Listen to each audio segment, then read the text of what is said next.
प्रश्न कुठे आहे की वस्त्रहरण घडलं की नाही, स्पेसिफिकली ते खेचण्याचं आणि ती साडी मिळण्याचं. आता याच्यात कसं झालंय ना, जे म्हणतात की वस्त्रहरण झालंच नाही ते म्हणतात की नंतर कधी याच्याबद्दल बोललंच गेलं नाहीये की साडी काढली स्पेसिफिकली.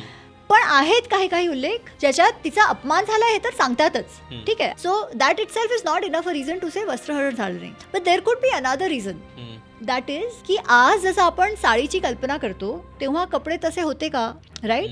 तुम्ही खूप सारे कार्विंग्स वगैरे बघतात, त्याच्यात कसं असतं, नाहीतरी कोणी वरचं घातलं नसतं तर इट्स मोर डाऊन, जे त्यांनी प्रयत्न केला असू शकतं. परंतु इव्हन जे क्रिटिकल एडिशन आहे ना त्याच्यात वस्त्रहरण आहे, ठीक आहे. एक्झॅक्टली कसं ते दिलं नाहीये पण वस्त्रहरण आहे आणि तिची जी डिग्निटी आहे ती वाचली ते पण आहे. तर जे म्हणतायत की वस्त्रहरण नाहीये ही त्यांची थिअरी असू शकते, पण we have no way to prove it कारण की even critical edition has it. आता क्रिटिकल एडिशन मध्ये काय नाहीये ते मी तुम्हाला सांगते की कृष्ण असं तिला साडी पाठवतायत, कृष्ण असं नाहीये. त्याच्यात कसं दिलंय की ती सरेंडर करते की हे सगळं आता माझा हरी बघेल, देव आता माझी रक्षा करणार. तेव्हा जी सरेंडर करते तेव्हा खूप असं काहीतरी दिव्य घडतं आणि ते तो दुःशासन करू शकत नाही जे त्याला करायचंय. स्पेसिफिकली कृष्ण बसून देतायत असं नाहीये.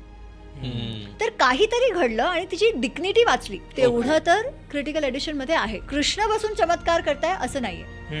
ते नंतर गीता प्रेस मध्ये वगैरे मध्ये तर खूप क्लिअरली दिलंय की कृष्ण आहेत. परंतु जेव्हा ते परत वनवास मध्ये गेलेत ना तेव्हा कृष्ण म्हणतायत की मी जर तिथे असतो तर तुम्हाला मी हे द्यूत खेळायलाच दिलं नसतं, मी आधीच त्याला थांबवून दिलं असतं. याचा अर्थ कृष्ण नव्हतंच तिकडे. आणि युधिष्ठिर विचारतायत की तर तुम्ही कुठे होता, का तुम्ही आला नाहीत, कारण की सगळ्यांना बोलवलं होतं. ते म्हणतात कारण की द्वारकावर शाल्वनी अटॅक केला होता आणि मी वॉर मध्ये बिझी होतो असं ते म्हणतात.